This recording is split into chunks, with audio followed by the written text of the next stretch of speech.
झालेला आहे आणि पलीकडे 500 मेगावॅट पर्यंत या ठिकाणी आपण सौर ऊर्जा निर्मिती करू शकतो।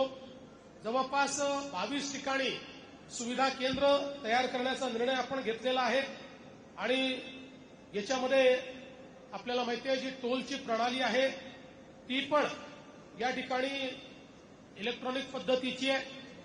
61 टोल प्लाझा आहेत, पण पूर्ण रोडवर आपल्याला कुठेही त्या ठिकाणी थांबावं लागत नाही अशा प्रकारची त्याची इंटरचेंजेसवर व्यवस्था आपण केलेली आहे आणि संपूर्ण रोडवर 1400 किलोमीटरचं फायबर ऑप्टिक आपण टाकलेला आहे।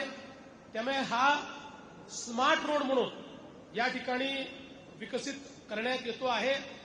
100% सगळ्या प्रणाली या ठिकाणी पूर्ण झाल्यानंतर हा इन्सिडेंट फ्री किंवा ऍक्सिडेंट फ्री कसा होईल या संदर्भातली टेक्नॉलॉजी आपण वापरायचा निर्णय हा या ठिकाणी केलेला आहे। सगळ्यात महत्वाचं आपण ज्यावेळेस याचं काम सुरू केलं त्याचवेळी आपण गेलला विनंती केली होती आणि गेलनी आपण राईट ऑफ वे दिला।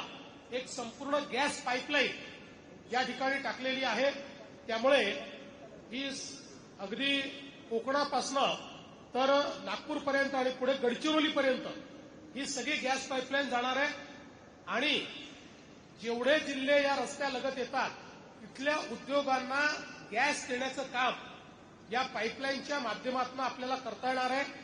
त्यामुळे पलीकडच्या काळामध्ये ज्यावेळी आपण गडचिरोली स्टील सिटी तयार करतो तिथेही कोळशाच्या ऐवजी गॅस वापरला गेला पाहिजे अशा प्रकारचा आपला प्रयत्न आहे।